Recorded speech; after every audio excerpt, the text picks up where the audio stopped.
Welcome back to my channel. আমার বোন এখন ঠাকুর দিচ্ছে, খুব দৌড়াদৌড়ি চলছে, কাজে এখন রাস্তা ক্লিয়ার করে চলে এসেছি আমি।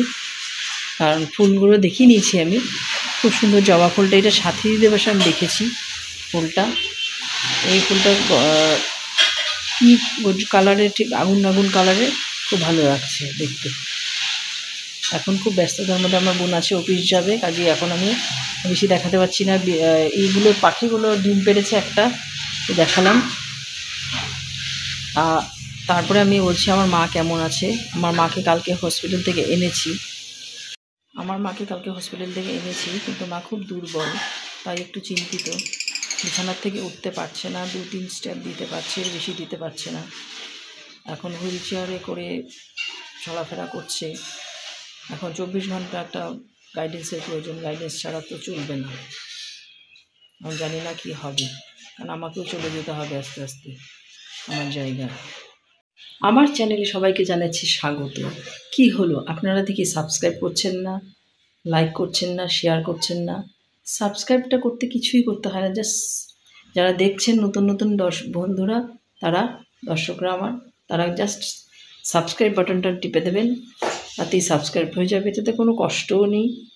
জাস্ট সাবস্ক্রাইব করলে কী হবে, অনেক কিছু নতুন নতুন জিনিস আপডেট আমরা যেখানে যাচ্ছি, আমি তো খুব একটা বলি যাই না।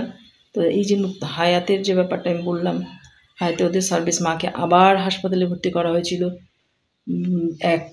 বৃহস্পতিবারের 4 তারিখ না কত তারিখ ছিল আমি জানি না, আজকে 3 সপ্তাহ হয়েছে মার, 3 নম্বর বৃহস্পতিবার যে হসপিটালে ভর্তি করা হয়েছিল। তারপরে মাকে ছেড়ে দেওয়ার পর চেক আপে নিয়ে গেছি। চেক আপে নিয়ে যাওয়ার পরে ওখানে আয়রন একটা ইঞ্জেকশন দিয়েছিল, স্যালাইনের মাধ্যমে 1 ঘন্টা অবজারভেশন ছিল। তারপর পটাশিয়াম সোডিয়াম টেস্ট করেছিল। পটাশিয়াম সোডিয়ামটা যতটা থাকার কথা তার থেকে অনেকটাই কম ছিল, তার জন্য আবার অ্যাডমিশন দিয়েছিল। আবার 3 দিন থেকে কাল বিকেলবেলা হসপিটাল থেকে ডিসচার্জ দিয়েছে, কিন্তু প্রচণ্ড উইক, যার জন্য বিছানায় একটা বাচ্চার মতন অবস্থা। কি করে চলতে পারবে আমি জানি না, ভবিষ্যতে কি করে আগের মতন কি শক্তি পাবে সেটা আমি কিন্তু এখন পর্যন্ত কিছু বুঝতে পারছি না।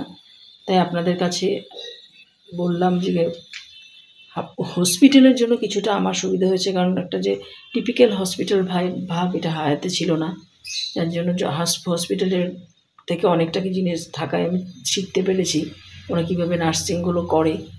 তাই বাড়িতে আমি আগের থেকেও করেছিলাম, যার জন্য আমি কিছু জিনিস আমি জানতাম, যার জন্য আমার নতুন করে কোনো অসুবিধা হয়নি। আমার শাশুড়িকে করেছিলাম, তো ওইভাবে কোনোভাবে এখন মাকে সুস্থ রাখার চেষ্টা করছি। তা আপনারা আমার চ্যানেলটাকে লাইক করবেন, শেয়ার করবেন আর সাবস্ক্রাইব করবেন। তাহলে কি হয়, সাবস্ক্রাইব করলে অনেক কিছু হয়তো আপনাদের অজানা জিনিসও জেনে যেতে পারেন। হায়াত হসপিটালের বিষয়ে টাকা পয়সা হয়তো কত লাগবে আমি ঠিক জানি না, কারণ রেলের রেফার কেস ছিল, কিন্তু ওদের ব্যবহারটা খুব ভালো লেগেছে আমার। সেটা বারবার আমি বলছি, না বললে মানে কি বলবো, ওদের বিট্রে করা হবে। ব্যবহারটার জন্য সব পেশেন্টরা খুব ভালোভাবে থাকে সেখানে। নীল পাখিটা একটা ডিম দিয়েছে, সেটা দেখাচ্ছি। দেখানোটা খুবই কষ্টকর, খুবই ছোট দেখাচ্ছি আমি। তাও এই সেই ডিম, কতটা ছোট বোঝা যাচ্ছে তো, জাস্ট একটা লজেন্সের মতন। এই যে ডিম দিয়েছে, ডিমটা খুবই ছোট। এখন সে কাগজ খাচ্ছে জলে ভিজিয়ে, কাগজটাকে জলে ভিজিয়েছে তারপর খাচ্ছে। কিছুদিন পরপরই ডিম দেয়, কিন্তু আজ অবধি বাচ্চা একটাও দেখা যায়নি। ডিমগুলোকে আবার ফাটিয়ে দেয়, কি করে যে ফাটায় ভগবানই জানে।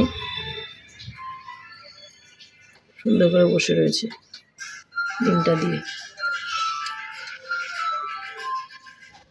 কাগজটাকে পুরো নরম নরম করে তারপরে খাবে। খাচ্ছে না কাটছে জানি না। এখন আরেকটা এসছে, আর আরেকটা এরকম বসা। কোথায় গেল, ঘটির উপর আরেকটা বসা। এখানে 3টে পাখি আছে।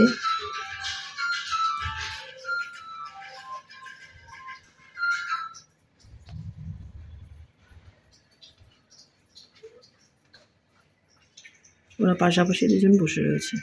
আমি এই ক্যামেরাটা ঘোরাবো, হয়তো বা সরে যেতে পারে।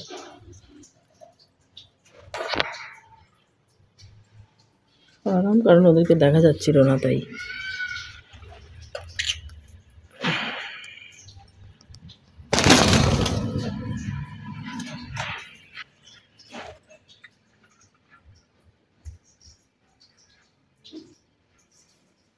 হাত থেকে মোবাইলটা পড়ে যাচ্ছিল তাই ভয় পেয়ে গেছে, সবাই উপরে উঠে গেছে।